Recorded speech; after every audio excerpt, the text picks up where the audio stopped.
నమస్తే SP news కి స్వాగతం. నా పేరు యశ్వంత్. ముందుగా హెడ్లైన్ చూద్దాం. 5 యుద్ధ విమానాలను కూల్చేశారు. రిపబ్లికన్ నేతలతో ట్రంప్ వ్యాఖ్యలు.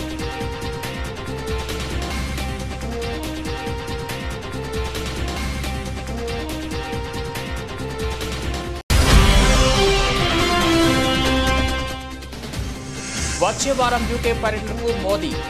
ఎఫ్టీఏపై సంతకం చేయనున్న ప్రధాని.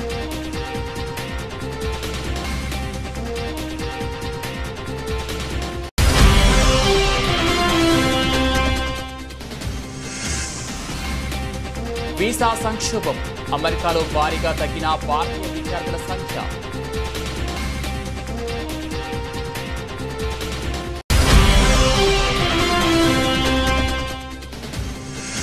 ఇందిరా మహిళా శక్తి వేడుకలు నిర్వహించిన మంత్రి సీతక్క. సభా వేదికకు వెళ్తుండగా ఒక్కసారిగా కింద పడిపోయిన బ్రతుకమ్మ.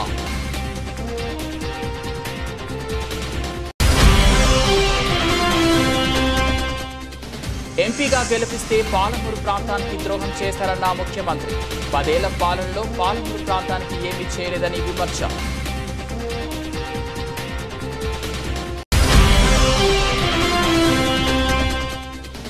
ఆర్కే రోజాపై నగరి టీడీపీ ఎమ్మెల్యే భానుప్రకాష్ చేసిన వ్యాఖ్యలు. మండిపడ్డ అరకు ఎంపీ డాక్టర్ గుమ్మా తనుజారాణి.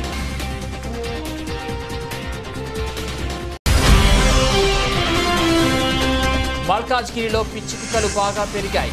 ఏ ఒక్క పోలీస్ అధికారిని వదిలిపెట్టేది లేదని BRS working president KTR warning.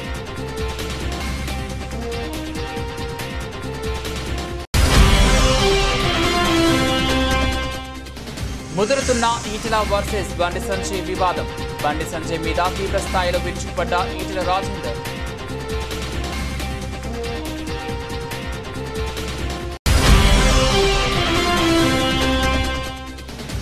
బట్టెపాడు గ్రామంలో సుపరిపాలన తొలి అడుగు కార్యక్రమం. పాల్గొన్న రాష్ట్ర దేవాదాయ ధర్మాదాయ శాఖ మంత్రి ఆనం.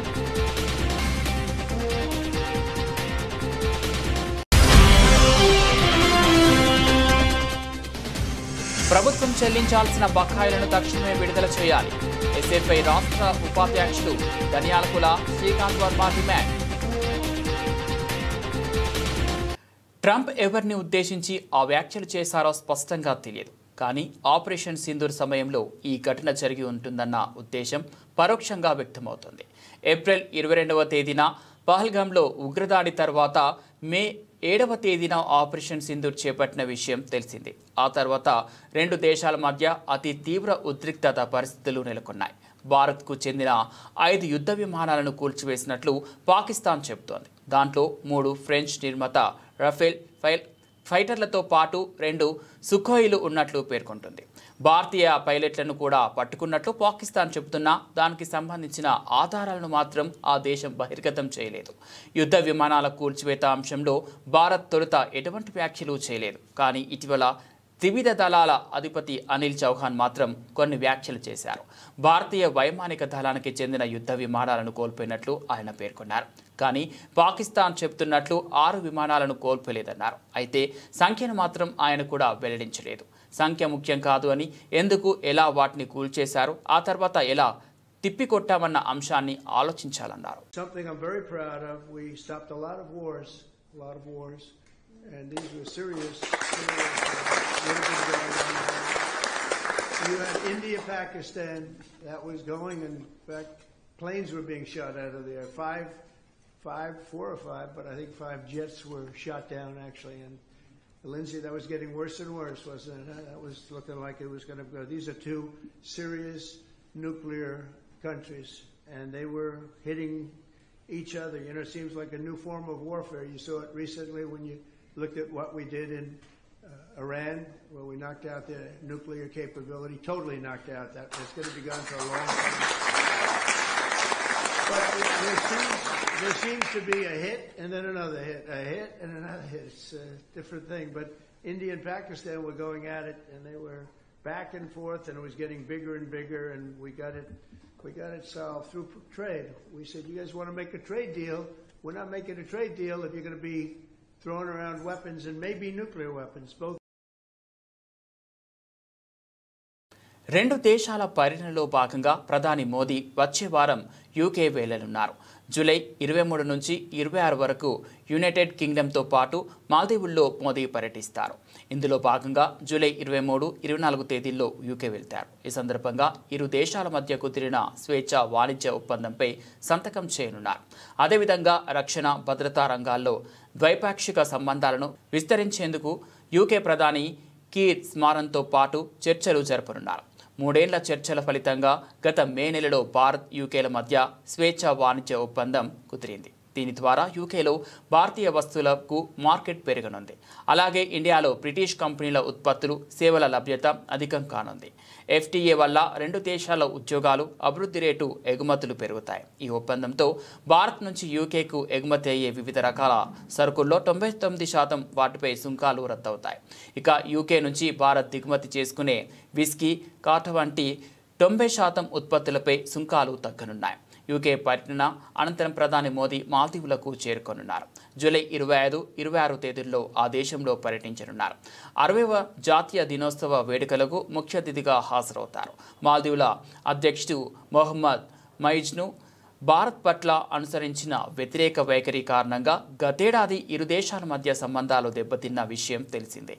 చైనా అనుకూలుడిగా పేరున్న మొయిజ్ను అధ్యక్షుడిగా ఎన్నికైన తర్వాత టర్కీ, చైనాలో పర్యటించారు.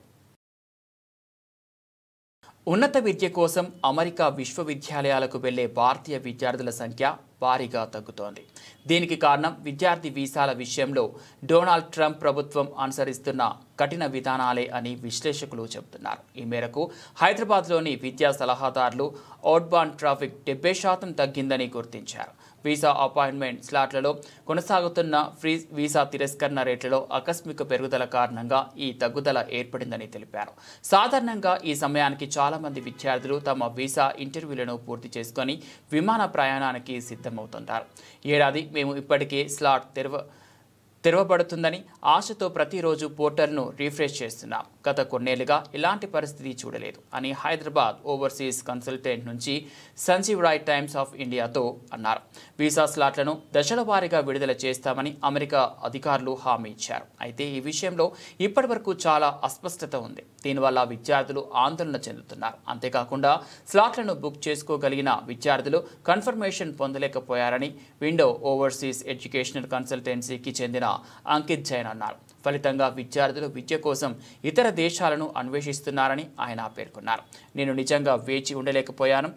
అయితే నేను ఒక ఏడాది కోల్పోతాను. ఈ సమయంలో ఇది ఒక ముగింపులా కనిపిస్తోంది. అందుకే నేను నా దరఖాస్తును ఉపసంహరించుకోవాలని నిర్ణయించుకున్నాను అని 23 ఏళ్ల ఓ విద్యార్థి తెలిపాడు. తాను ఇప్పుడు ఆటోమేటివ్ ఇంజనీరింగ్లో మాస్టర్స్ కోసం జర్మనీని ఎంచుకున్నట్లు సదరు విద్యార్థి పేర్కొనడం జరిగింది. కాగా గతేడాది భారత్ 3.3 లక్షల మంది విద్యార్థులు అమెరికాకు పంపించి చైనాను అధిగమించింది. విదేశాంగ మంత్రిత్వ శాఖ డేటా ప్రకారం 2024 జనవరి 1 నాటికి 11.6 లక్షలకు పైగా భారతీయ విద్యార్థులు విదేశాలలో ఉన్నత విద్యా సంస్థలలో చదువుతున్నారు. ఇదే సమయంలో యూరప్ను గమ్యస్థానంగా మార్చుకునే వారి సంఖ్య క్రమంగా పెరుగుతోందని విశ్లేషకులు తెలిపారు. ములుగు జిల్లా కేంద్రంలోని గిరిజన భవనంలో ఇందిరా మహిళా శక్తి వేడుకలు మంత్రి సీతక్క నిర్వహించారు. సీతక్కకు స్వాగతం పలికే క్రమంలో కూరగాయలతో పేర్చిన బతుకమ్మను మహిళా సంఘం సభ్యులు ఆమెకు అందించారు. బతుకమ్మను నెత్తి మీద పెట్టుకుని సభా వేదికకు వెళ్తుండగా ఒక్కసారిగా కింద పడిపోయారు. నా నెత్తిన ఉన్న బతుకమ్మ కింద పడిపోతే అపచారం జరిగిందని ట్రోలింగ్ చేస్తున్నారని మంత్రి సీతక్క మండిపడ్డారు. అక్కడ ఒక తట్టలో కూరగాయలు పట్టుకొచ్చి పెట్టారు. నా మనోళ్ళు నెట్టుకుంటూ ఎవరో చెయ్యిట్లు వేసారు. అది కింద పడితే టీఆర్ఎస్ వాళ్ళకి ఏం కనపడలే పాపం. కూరగాయల తట్ట బతుకమ్మ రూపం అంటే అట్లా పేర్చుకున్నారు కూరగాయలను. దాన్ని కూడా ఏదో అయింది, అపచారం అయింది. అందరు లేడీస్ ఉన్నారు. నేను మంత్రినే, కానీ వాళ్ళ లెక్క దొరసాల లెక్క నేను అందరిని దూరం కొట్టి పోయేటోళ్ళం కాదు. అందరిలో కలిసిపోతుంటే ఎవరో ఒక తల్లి ఇట్లా చేయాలి. అది కూరగాయలు, మరి టమాటా ఉంది, అలా పచ్చిమిరపకాయలు ఉన్నాయి, వంకాయలు ఉన్నాయి. ఇవన్నీ జారయా బతుకమ్మ పువ్వు లెక్క పెడితేనే బాగుంది. సరే ఎవరో ఒక పేర్చుకొచ్చిందని వాళ్ళు నా నెత్తిగా పెట్టారు. అది కొద్దిగా పైన ఊడిపోయింది. దాన్నే పెద్దగా చేసి చూపించుకుంటారు. ఇక వాళ్ళకేమన్నా మైండ్ ఉందా? మరో 10 ఏళ్లు ఈ పాలమూరు బిడ్డనే ముఖ్యమంత్రిగా ఉంటాడు. తెలంగాణలో ఈరోజు అందరూ బాగుపడుతుంటే ఇక మమ్మల్ని ఎవరు అడుగుతారని కేసీఆర్ దుఃఖపడుతున్నాడు. కానీ కేసీఆర్ శాపగ్రస్తుడు. నీ దుఃఖం 10 ఏళ్ల వరకు అలాగే ఉంటుంది. ఆ దుఃఖం పెరిగి పెద్దదై భూతమై నిన్ను కబిలిస్తుంది తప్ప నీకు విముక్తి లేదు కేసీఆర్. నీ కళ్ళ ముందే తెలంగాణ అభివృద్ధి చెందుతుంది. ఆ బాధ్యత మేం తీసుకుంటామని తెలంగాణ ముఖ్యమంత్రి రేవంత్ రెడ్డి అన్నారు.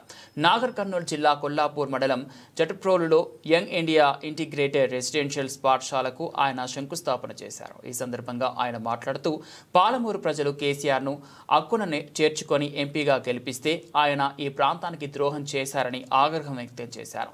తెలంగాణకు ఉమ్మడి రాష్ట్రంలో కంటే కేసీఆర్ హయాంలోనే ఎక్కువ అన్యాయం జరిగిందని ముఖ్యమంత్రి విమర్శించారు. వెనుకబడిన కొల్లాపూర్ ప్రాంతానికి ప్రభుత్వం అండగా ఉంటుందని హామీ ఇచ్చారు. 10 ఏళ్ల హయాంలో పాలమూరు ప్రాంతానికి ఏమీ చేయకుండా ఇప్పుడు ఈ ప్రాంతాన్ని చూస్తే దుఃఖం వస్తోందని కేసీఆర్ అనడం విడ్డూరమని అన్నారు. కాంగ్రెస్ హయాంలో పాలమూరు పచ్చగా మారుతుంటే కేసీఆర్కు దుఃఖం వస్తుందని చురుక అంటించారు. పాలమూరు అంటే కేసీఆర్కు చిన్నచూపు అని, అయినప్పటికీ ఆయనకు మద్దతిస్తున్న ఈ జిల్లా నేతలు శ్రీనివాస్ గౌడ్, నిరంజన్ రెడ్డిలకు సిగ్గుండాలని ఘాటు వ్యాఖ్యలు చేశారు. బీఆర్ఎస్ ప్రభుత్వం తన 10 ఏళ్ల పాలనలో పాలమూరు రంగారెడ్డి ఎత్తిపోతల పథకాన్ని ఎందుకు పూర్తి చేయలేదో చెప్పాలని నిలదీశారు. జిల్లాకు చెందిన వివిధ ప్రాజెక్టులను పక్కన పెట్టారని ఆరోపించారు. కానీ ఒక్క కాళేశ్వరం ప్రాజెక్టు కోసం మాత్రం 1,00,000 కోట్ల రూపాయలు ఖర్చు చేశారని గుర్తు చేశారు. అది కూడా 2019లో కడితే 2023లో కూలిపోయిందని విమర్శించారు. 1994 నుంచి 10 ఏళ్ల తెలుగుదేశం అధికారంలో ఉందని, 2004 నుంచి 10 ఏళ్లు కాంగ్రెస్, 2014 నుంచి 2023 డిసెంబర్ వరకు బీఆర్ఎస్ అధికారంలో ఉందని గుర్తు చేశారు. అయితే 2034 వరకు పాలమూరు బిడ్డ తెలంగాణకు ముఖ్యమంత్రిగా ఉంటాడని కేసీఆర్ గుర్తు పెట్టుకోవాలని అన్నారు. దీనిని కేసీఆర్ తన గుండెల మీద రాసుకోవాలని పేర్కొన్నారు. చంద్రబాబు నాయుడు గారికి విజ్ఞప్తి చేస్తున్నా, రాయలసీమ లిఫ్ట్ ఇరిగేషన్ 3 టీఎంసీలు రోజుకు తరలించే ప్రాజెక్టును మీరు రద్దు చేసి మీ ఉదారత్వం ప్రదర్శించండి. మీరు 2 రాష్ట్రాలను సమానంగా తెలుగు వాళ్ళని అభివృద్ధి చేయాలన్న ఆలోచనతో ఉన్నది నిజమైతే రాయలసీమ లిఫ్ట్ ఇరిగేషన్ ప్రాజెక్టును రద్దు చేయండి. పాలమూరు రంగారెడ్డి ఎత్తిపోతల డిండి ప్రాజెక్టు, కల్వకుర్తి ప్రాజెక్టు, భీమా ప్రాజెక్టు, నెట్టెంపాడు ప్రాజెక్టు, కోయిల్ సాగర్ ప్రాజెక్టులను పూర్తి చేయడానికి మీరు ఉదారంగా ముందుకొచ్చి మాకు సహకరించండి. మా పాలమూరు బిడ్డలు కృతజ్ఞత ఉన్నవాళ్ళు మీ మేలు. ఆర్కే రోజాపై నగరి టీడీపీ ఎమ్మెల్యే భానుప్రకాష్ చేసిన వ్యాఖ్యలు సభ్య సమాజం తలదించుకునేలా ఉన్నాయి. 3 సార్లు ఎమ్మెల్యే, 1 సారి మంత్రిగా కూడా పనిచేసిన ఆర్కే రోజా గారిపై ఇలాంటి వ్యాఖ్యలు చేయడాన్ని తీవ్రంగా ఖండిస్తున్నా. వైఎస్ఆర్సీపీ మహిళా నేతపై ఇలాంటి వ్యాఖ్యలు చేస్తే మీ టీడీపీ అధిష్టానం మిమ్మల్ని మెచ్చుకోవచ్చు, కానీ ప్రజలు చీకొడతారనే విషయాన్ని మర్చిపోవద్దని అరకు ఎంపీ డాక్టర్ గుమ్మా తనుజారాణి ఆరోపించారు. అందరికీ నమస్కారం. నగరి నియోజకవర్గ ఎమ్మెల్యే గారైన భానుప్రకాష్ గారు రోజా గారి మీద చేసిన వ్యాఖ్యలు సభ్య సమాజాన్ని తలదించుకునే విధంగా ఉంది. సంస్కృతి సంప్రదాయాల్ని భ్రష్టు పట్టించే విధంగా ఒక మహిళ మీద ఇట్లాంటి వ్యాఖ్యలు చేయడం నిజంగా బాధాకరం. మహిళలను దేవతలుగా పూజించే మన భారతదేశంలోని ఒక మహిళని ఉన్నత స్థాయిలో ఉన్న మీరు ఒక ప్రజాప్రతినిధిగా ఇట్లాంటి వ్యాఖ్యలు చేయడాన్ని నేను తీవ్రంగా ఖండిస్తున్నాను. ఆర్కే రోజా గారు 100కి పైగా సినిమాలు చేసి ఎన్నో అవార్డులను తెచ్చుకొని ఆంధ్రప్రదేశ్లోనే కాక మిగతా రాష్ట్రాలలో కూడా అభిమానులను సంపాదించి ప్రజలకు సేవ చేయాలని రాజకీయాల్లోకి వచ్చి 3 సార్లు ఎమ్మెల్యేగా, మంత్రిగా ఎన్నో మంచి పనులు చేసి ప్రజలను ఆదరణ గెలుచుకున్న వ్యక్తిగా ఈరోజు ఉన్నారు. అట్లాంటి వ్యక్తి మీద మీరు ఇలాంటి వ్యాఖ్యలను చేయడం నేను తీవ్రంగా ఖండిస్తున్నాను. ఇట్లాంటి వ్యాఖ్యలు చేస్తే, ఇలా అవమానిస్తే మీ అధిష్టానం మిమ్మల్ని మెచ్చుకుంటుంది అనుకుంటున్నారేమో, కానీ మిమ్మల్ని ఓటేసి గెలిపించిన ప్రజలు చీకొట్టే పరిస్థితి ఉందని మీరు గమనించలేకపోతున్నారు.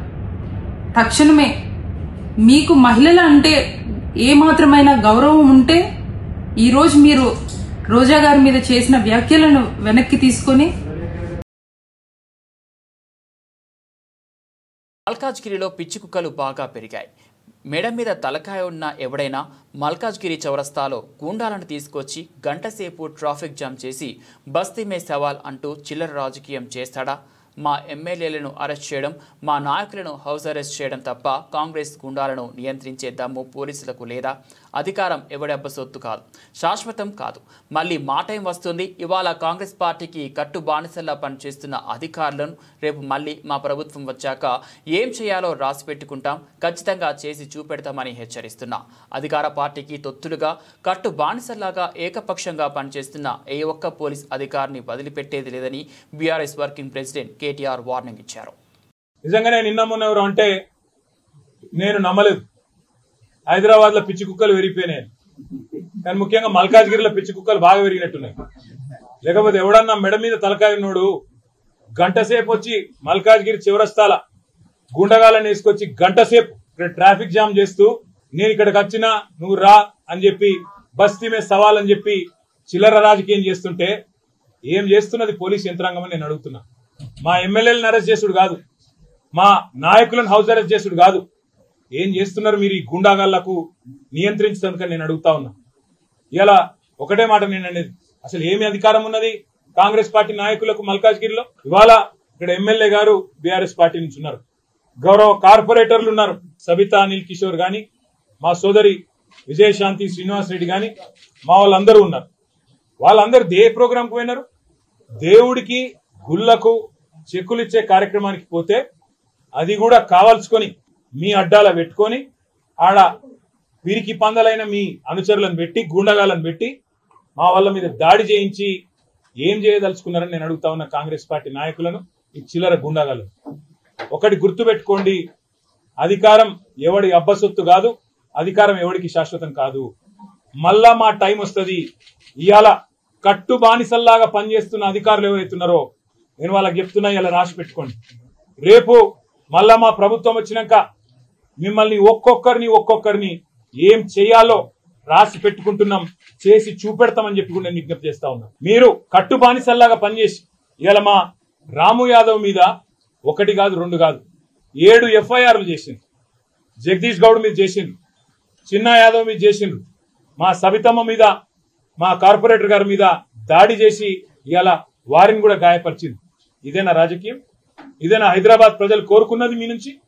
మీకు దమ్ముంటే చేతనైతే మాకంటే ఎక్కువ అభివృద్ధి చేయండి, హైదరాబాద్ లో చేసి చూపెట్టి ప్రజల మనసు గెలవండి.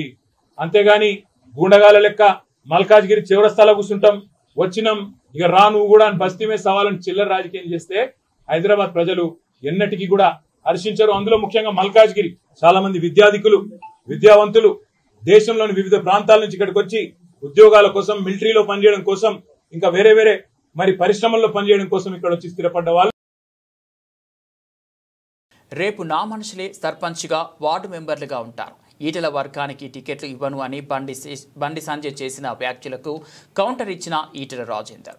సంజయ్ మీద తీవ్రస్థాయిలో విరుచుకుపడ్డ ఈటెల, నేను శత్రువుతో కొట్లాడతా, కడుపులో కత్తులు పెట్టుకొని కౌకిలించుకోను అంటూ సెటైర్ వేశారు.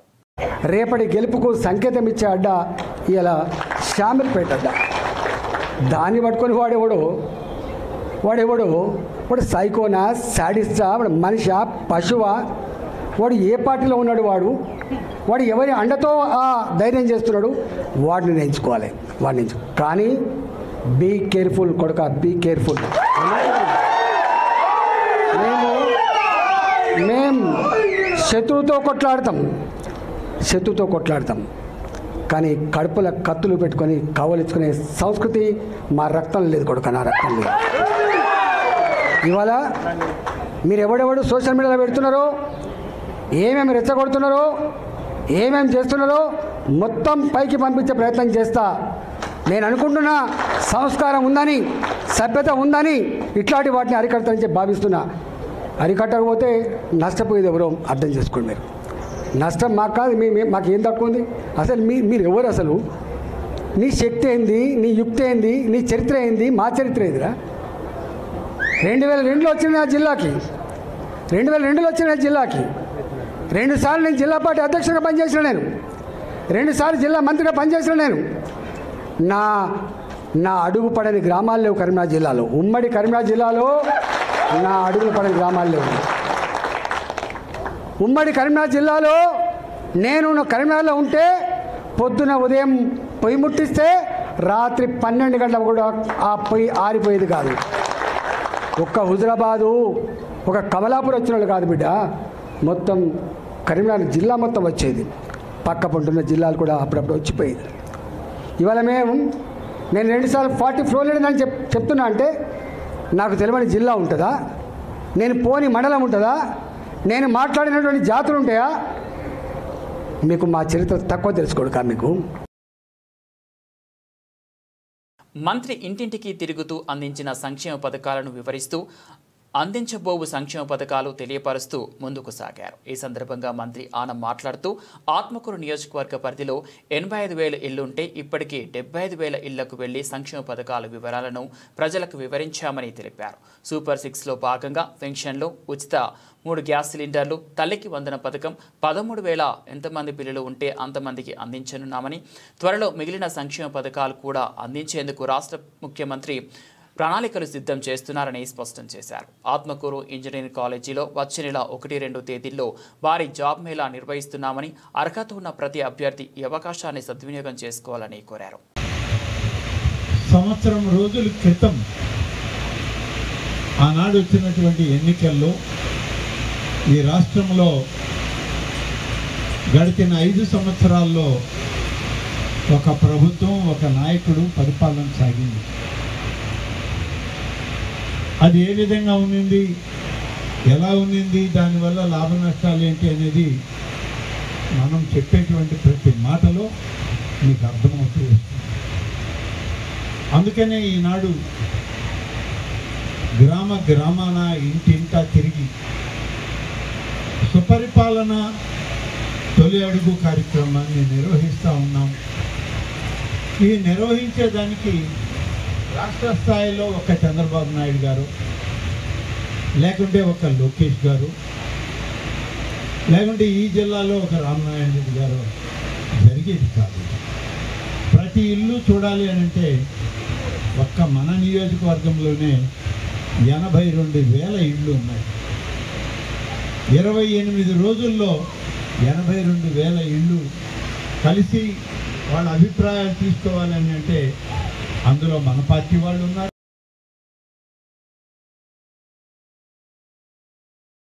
బెస్ట్ అవైలబుల్ పాఠశాలలకు ప్రభుత్వం చెల్లించాల్సిన బకాయిలను తక్షణమే విడుదల చేయాలని ఎస్ఎఫ్ఐ రాష్ట్ర ఉపాధ్యక్షులు ధన్యాకుల శ్రీకాంత్ వర్మ డిమాండ్ చేశారు. ఈ మేరకు బకాయిలు విడుదల చేయాలనే డిమాండ్తో విద్యార్థులతో కలిసి సూర్యాపేటలో నవోదయ స్కూల్ సమీపంలో ధర్నా చేశారు. ఈ సందర్భంగా శ్రీకాంత్ వర్మ మాట్లాడుతూ బెస్ట్ అవైలబుల్ స్కీమ్ ద్వారా 25,000 మంది ఎస్సీ ఎస్టీ విద్యార్థులు చదువుతుండగా 150 కోట్ల మేర రూపాయలు బకాయి ఉన్నాయని తెలిపారు. ఈ మేరకు పాఠశాలల యాజమాన్యాలు పిల్లలను ఇబ్బంది పెడుతున్నాయని, ఇప్పటికైనా రాష్ట్ర ప్రభుత్వం విద్యార్థుల సమస్యలు పరిష్కరించి వారి ఉన్నతికి సహకరించాలని డిమాండ్ చేశారు. రాష్ట్ర వ్యాప్తంగా కార్పొరేట్ స్థాయిలో విద్యను అందిస్తామని చెప్పేసి ప్రభుత్వాలు చెప్తా ఉన్నాయి. దానికి సంబంధించే ఈ రాష్ట్రంలో ఉన్నటువంటి ఎస్సీ ఎస్టీ విద్యార్థులకు బెస్ట్ అవైలబుల్ స్కీమ్ పేరు మీద ఈ రాష్ట్రంలో 237 స్కూళ్లలో విద్యను అందించడం జరుగుతూ ఉన్నది.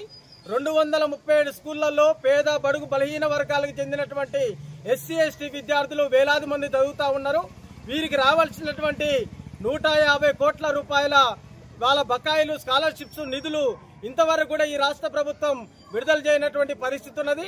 దీని ద్వారా వేలాది మంది విద్యార్థులు ఇబ్బందులకు గురవుతా ఉన్నారు. యాజమాన్యాలు ఈ బకాయిలు ప్రభుత్వం చెల్లించకపోవడంతో మేము పాఠశాలని నడపలేమని చెప్పేసి చేతులెత్తేస్తున్నటువంటి పరిస్థితి, దుస్థితి ఏర్పడింది. వీరికి భోజనం పెట్టేటటువంటి పరిస్థితి కూడా యాజమాన్యాలకు లేనటువంటి పరిస్థితి, పుస్తకాలు ఇచ్చేటటువంటి పరిస్థితి లేదు.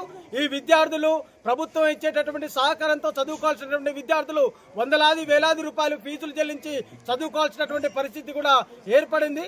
యాజమాన్యాలకు కూడా కోట్లలో బకాయిలు ఉండటంతో వాళ్ళు అప్పులు తీసుకొని రాలేక, హాస్టల్స్ మెయింటైన్ చేయలేక ఈ రోజు విద్యార్థులకు ఇక్కడ ఉన్నటువంటి టీచర్లకు శాలరీస్ ఇవ్వలేనటువంటి పరిస్థితుల్లో వాళ్ళందరూ కూడా మేము నడపలేమయ్యా, మీ స్కూళ్ళని నడపలేమని చెప్పేసి కూడా చేతులెత్తడం జరుగుతూ ఉన్నది. దీని ద్వారా విద్యార్థులందరూ కూడా రోడ్ల మీదకి వస్తున్నటువంటి పరిస్థితి ఉన్నది. ఈ రాష్ట్ర ప్రభుత్వానికి ఏదైనా చిత్తశుద్ధి ఉంటే, దళితుల పట్ల, గిరిజనుల పట్ల చిత్తశుద్ధి ఉంటే ఖచ్చితంగా ఈ విద్యార్థులకు రావాల్సినటువంటి బెస్ట్ అవైలబుల్ స్కీము నిధులని మంజూరు చేయాలని చెప్పేసి తక్షణంగా డిమాండ్ చేస్తా ఉన్నాం. వీళ్ళ జీవితాలతో చెలగాటం ఆడొద్దు. వీళ్ళ చదువుల్ని సాఫీగా సాగే విధంగా ప్రభుత్వం చూడాల్సినటువంటి బంగారం ధర మళ్లీ క్రమంగా పెరుగుతోంది. ₹1,00,000 దగ్గరలో ట్రేడ్ అవుతోంది. గత వారంలో 98,000కు దగ్గరలో ఉన్న 10 గ్రాముల బంగారం ప్రస్తుతం తిరిగి ₹1,00,000 చేరువ అవుతోంది. ఈ నేపథ్యంలో ఈరోజు ఉదయం 6:30 సమయానికి 10 గ్రాముల 24 క్యారెట్ల బంగారం ధర 99,390కి చేరింది. 22 క్యారెట్ల 10 గ్రాముల బంగారం ధర 91,110కి చేరింది. ఢిల్లీలో 24 క్యారెట్ల పసిడి రేటు 10 గ్రాములకు 99,530కి చేరుకోగా 22 క్యారెట్ల గోల్డ్ ధర 10 గ్రాములకు 99,260కి చేరుకుంది. ఇక హైదరాబాద్, విజయవాడలో 24 క్యారెట్ల 10 గ్రాముల బంగారం ధర 99,390కి చేరుకోగా 22 క్యారెట్ల 10 గ్రాముల గోల్డ్ రేటు 91,110కి చేరింది. వెండి ధరలు నిన్నటితో పోల్చుకుంటే 100 మేర తగ్గాయి. ఈ క్రమంలో దేశంలోని ప్రధాన నగరాల్లో ఉన్న బంగారం, వెండి రేట్లను ఇప్పుడే తెలుసుకుందాం. తొలి వన్డే విజయంతో జోష్లో ఉన్న భారత మహిళల జట్టు ఇప్పుడు సిరీస్పై కన్నేసింది. 3 మ్యాచ్ల సిరీస్లో భాగంగా ప్రఖ్యాత లార్డ్స్ మైదానంలో శనివారం ఇంగ్లాండ్తో రెండో వన్డేలో తలపడనుంది. ఇప్పటికే 5 టీ20ల సిరీస్ను హర్మన్ప్రీత్ సేన 3-2తో గెలిచిన విషయం తెలిసిందే. అలాగే శ్రీలంక, దక్షిణాఫ్రికాతో మేలో జరిగే ముక్కొనపు వన్డే సిరీస్ను సైతం గెలిచిన భారత్ ఆత్మవిశ్వాసంతో ఉంది. అలాగే ఈ ఏడాది చివరిలో భారత్లోనే జరిగే వన్డే వరల్డ్ కప్నకు కూడా ఈ సిరీస్ విజయం చక్కటి సన్నాహకం కానుంది. పేసర్లు రేణుకా సింగ్, పూజా వక్తకర్ జట్టులో లేకపోయినా బౌలింగ్ విభాగం రాణించగలుగుతోంది. క్రాంతి గౌడ్, అరుంధతి రెడ్డిలతో పాటు స్పిన్నర్లు శ్రీచరణి, స్నేహ్ రాణా విశేషంగా ఆకట్టుకుంటున్నారు. ఇక తొలి వన్డేలో భారత బ్యాటింగ్ విభాగం కలిసికట్టుగా రాణించింది. కెప్టెన్ హర్మాన్ నిరాశపరిచిన ఓపెనర్లు ప్రతికా రావల్, మందనతో పాటు మిడిల్ ఆర్డర్లో జమియా, దీప్తి శర్మ కీలకంగా నిలిచారు. చివర్లో అమన్జోత్ హిట్టింగ్తో చెలరేగడం జట్టుకు లాభించింది. అటు ఆదిత్య ఇంగ్లాండ్కు ఈ మ్యాచ్ చావోరేవో కాబట్టి లార్డ్స్లో గెలిచి తీరాలనే కసితో బరిలోకి దిగనుంది. జట్టు మిడిల్ ఆర్డర్ పర్వాలేదనిపించినా టాప్ ఆర్డర్ వైఫల్యం దెబ్బతీసింది. బులెటిన్ ముగించే ముందు హెడ్లైన్స్ మరోసారి. 5 యుద్ధ విమానాలను కూల్చేశారు. రిపబ్లికన్ నేతలతో ట్రంప్ వ్యాఖ్యలు.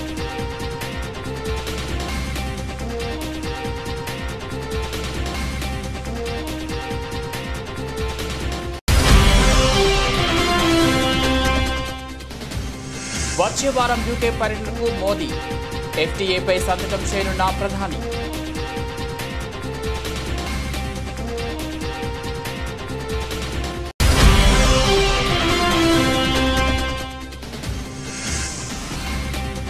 వీసా సంక్షోభం. అమెరికాలో భారీగా తగ్గిన భారతీయ విద్యార్థుల సంఖ్య.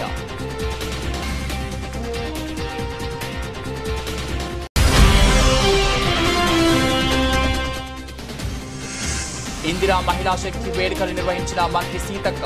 సభా వేదికకు వెళ్తుండగా ఒక్కసారిగా కింద పడిపోయిన బ్రతుకమ్మ.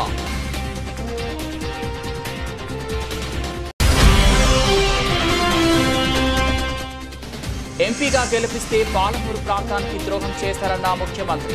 10 ఏళ్ల పాలనలో పాలమూరు ప్రాంతానికి ఏమీ చేయలేదని విమర్శ.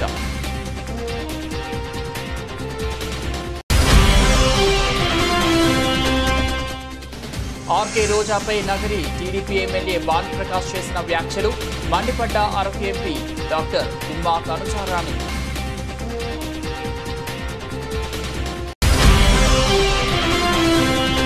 మల్కాజ్గిరిలో పిచ్చి కుక్కలు బాగా పెరిగాయి. ఏ ఒక్క పోలీస్ అధికారిని వదిలిపెట్టేది లేదని BRS working president KTR warning.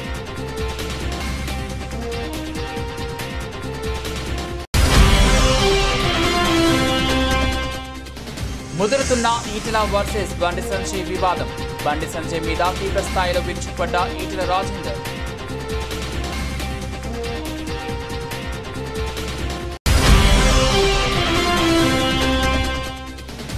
బట్టెపాడు గ్రామంలో సుపరిపాలన తొలి అడుగు కార్యక్రమం. పాల్గొన్న రాష్ట్ర దేవాదాయ ధర్మాదాయ శాఖ మంత్రి ఆనం.